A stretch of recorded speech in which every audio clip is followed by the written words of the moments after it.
بٹھوائیں ان کو سب کو, چاہے آپ کو ڈنڈے کے زور پہ بٹھانا پڑے, چاہے آپ کو کسی اور زور پہ بٹھانا پڑے, ان کو بٹھائیں. آپ کتنے سال تک کہا کہ آپ 100 سال تک وردی میں بیٹھے رہیں تو ہم آپ کے ساتھ ہیں.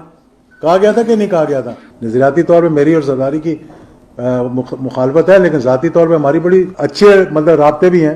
اور کبھی پوچھ لینا میرے بارے میں. خان صاحب کو بھی میں جتنی دفعہ ملا ہوں میں اسی لیے ملا ہوں یار کہ ماحول بہتر کریں. اور میں بار بار یہ کہتا ہوں کہ یہ آخری ہماری ہوپ جو ہے اس پاکستان کی, وہ ہماری آرمڈ فورسز.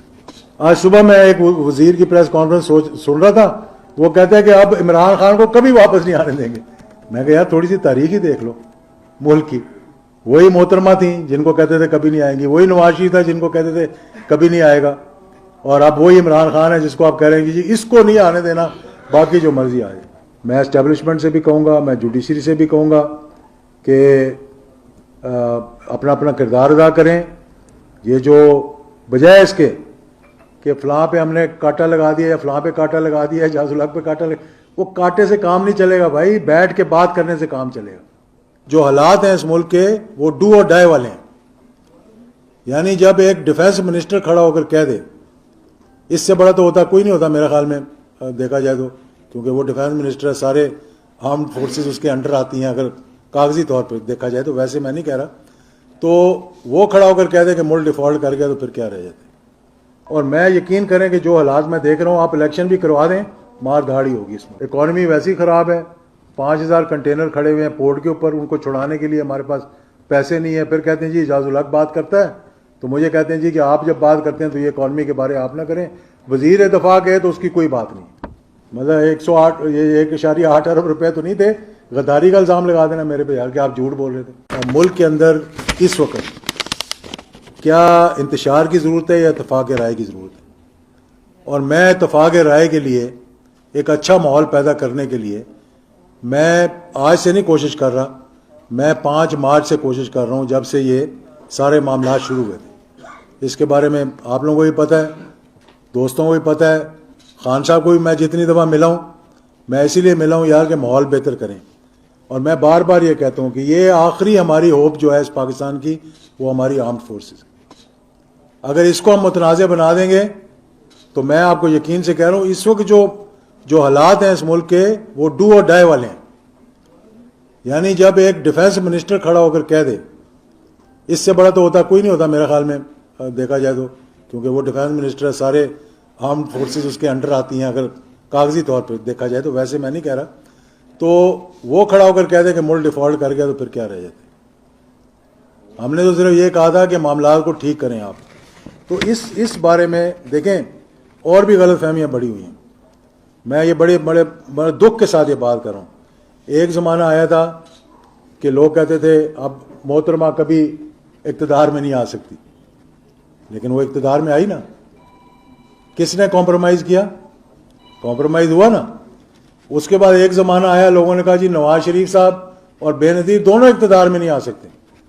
اور کتنے سال تک کہا کہ آپ 100 سال تک وردی میں بیٹھے رہیں تو ہم آپ کے ساتھ ہیں. کہا گیا تھا کہ نہیں کہا گیا تھا؟ پھر کیا ہوا؟ محترمہ بھی واپس آئی NRO کر کے. اور جو کہہ رہے تھے کہ محترمہ نے کبھی واپس نہیں آنا, آپ لوگ ٹکا کے حکومت کرو, تو انہوں نے ہی NRO کیا اور وہی اس کو واپس لے کر آئے. اس کے بعد نواز شریف صاحب جب محترمہ آ گئیں تو نواز شریف کا سعودی عربیہ نے زبردستی بھیجا پاکستان. آپ نہیں رکوا سکے. بڑا آپ نے بات کی. جب پہلی دفعہ جب آئے تھے سعودی انٹیلیجنس کے چیف اور حریری, آپ کو یاد ہوگا 10 سپٹمبر میں جب میاں نواز شریف آئے تھے. اگر آپ کو یہ بات پتہ نہیں تو میں آج بتا دیتا ہوں یہ بات.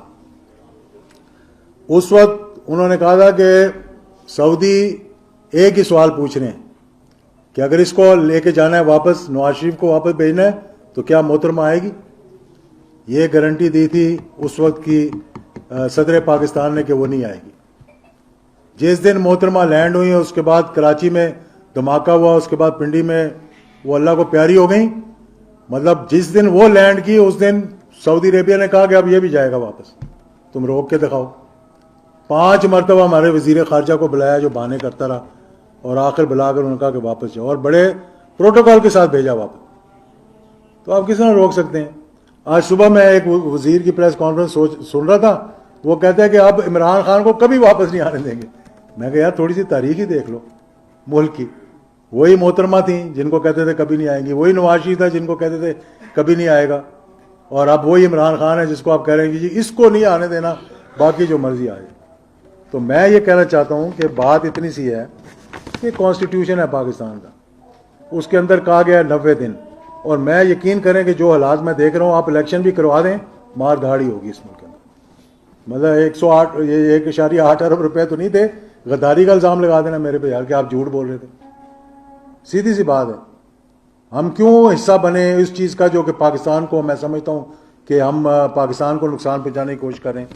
اور پھر آج کل حالات دیکھیں آپ, یعنی اکانومی ویسی خراب ہے, 5000 کنٹینر کھڑے ہوئے ہیں پورٹ کے اوپر, ان کو چھڑانے کے لیے ہمارے پاس پیسے نہیں ہیں. پھر کہتے ہیں جی اعجاز الحق بات کرتا ہے, تو مجھے کہتے ہیں جی کہ آپ جب بات کرتے ہیں تو یہ اکانومی کے بارے آپ نہ کریں. وزیر دفاع کہے تو اس کی کوئی بات نہیں, وہ خیر ہے.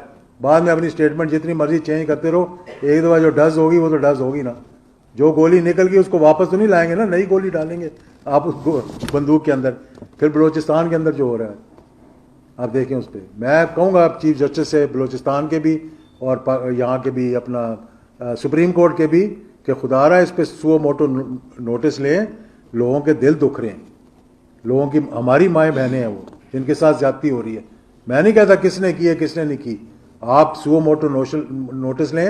ایک JIT بنائیں آپ عدلیہ کی, جس میں آپ چیف جسٹس بلوچستان کو کہیں کہ وہ بیٹھے, آپ اپنے یہاں سے 2 جج بھیجیں, اور اس کا مطلب جو بھی ہوا ہے وہ نکالیں. کیونکہ یہ پھر نفرتیں پھیل رہی ہیں, نفرتیں پھیل رہی ہیں. جن لوگوں کا آپ نام نہیں سننا چاہتے, پاکستان کے لیڈر جیسے وہ جیل سے چھوڑتے ہیں ان سے مل رہے ہوتے ہیں, تو آپ کیا پیغام دے رہے ہیں؟ سب محب وطن ہے, کوئی غدار نہیں ہے. کہ آپ 100 دفعہ کسی کو غدار بنانے کی کوشش کریں گے, وہ غدار تو نہیں بن جائے گا. اور میں یہ کہوں گا کہ دیکھیں, رانا ثناء اللہ انٹیریئر منسٹر ہے, میں ان کی بڑی قدر اس لیے کرتا ہوں کہ جب میں مشکل میں تھا, میرے خلاف غلط کیس بنایا گیا تھا, انہوں نے میری مدد کی تھی. ہم نے کہا جس وقت ان پہ کیس بنایا گیا کہ یہ غلط کیس بنایا, میں نے یہ کہا تھا, میں ریکارڈ پہ ہوں, میں اس کی آپ کو کلپ سنا سکتا ہوں. شاہد خان عباسی پہ کیس بنا, ہم نے کہا کہ یہ غلط بنا. احسن اقبال پہ بنا, اس نے بھی کہا, ہم نے بھی کہا, کیوں ہمارا ایک تعلق ہے, ایک رشتہ ہے ان کے ساتھ. تو اب آپ وہی کام کر رہے ہیں جو آپ کے خلاف ہوا. یعنی کیسا وشیہ سرکل ہے یہ, کہ جو آپ بھگتتے رہے ہیں اور اس پہ آپ تڑپتے رہے ہیں, جیلیں کاٹتے رہے ہیں. اب آپ چاہ رہے ہیں کہ دوسروں پہ بھی وہی کیس بنائے, اور کیا آپ کی انا کو تسکین پہنچتی ہے اس سے؟ تو جناب میں حاضر ہوں آپ کے لیے, آپ مجھے پکڑ لیں, کیونکہ پہلے بھی نوٹس مجھے بھجوایا نا. اب میں پیمرا کو کہتا ہوں, میں نے یہ کہا ہے کہ FIA should apologize on sending the notice on which my reputation was ruined. صحیح بات ہے. پہلی بات تو اس پہ کسی کو یقین نہیں آیا. میں نے ان کو کہا یار 10 پیپلز پارٹی کے لوگ لے آؤ, اس سے زیادہ تو ہمارا کوئی مخالف نہیں, نہ سیاسی طور پہ, نظریاتی طور پہ میری اور زرداری کی مخالفت ہے, لیکن ذاتی طور پہ ہماری بڑی اچھے مطلب رابطے بھی ہیں. اور کبھی پوچھ لینا میرے بارے میں اس سے بھی, تو وہ بھی اچھے الفاظ میں بات کرے گا. خورشید شاہ صاحب میرے بعد وزیر آئے ریلیجس افیئرز کے, انہوں نے کھڑے ہو کے اسمبلی میں کہا کہ اعجاز اللہ کے خلاف کوئی چیز نہیں ہے. کوشش تو کی ہے سب نے نکالنے کے لیے. تو اس لیے میں کہتا ہوں کہ مہربانی کریں, اور ملک میں پہلے ہی افراتفری پھیلی ہوئی ہے, مزید افراتفری نہ پھیلائیں. اور انڈیویجولز میٹر نہیں کرتے اس وقت. میں اسٹیبلشمنٹ سے بھی کہوں گا, میں جوڈیشری سے بھی کہوں گا کہ اپنا اپنا کردار ادا کریں. یہ جو بجائے اس کے کہ فلاں پہ ہم نے کانٹا لگا دیا یا فلاں پہ کانٹا لگا دیا, اعجاز الحق پہ کانٹا وہ کانٹے سے کام نہیں چلے گا بھائی, بیٹھ کے بات کرنے سے کام چلے گا. بٹھوائیں ان کو سب کو, چاہے آپ کو ڈنڈے کے زور پہ بٹھانا پڑے, چاہے آپ کو کسی اور زور پہ بٹھانا پڑے, ان کو بٹھائیں آپ. جوڈیشری کو بھی میں کہوں گا کہ آپ بھی اپنا کردار ادا کریں. اسٹیبلشمنٹ نے ماضی کے اندر بھی اپنا کردار ادا کیا ہے, وحید کاکڑ نے اپنا کردار ادا کیا تھا, ملک کو اس وقت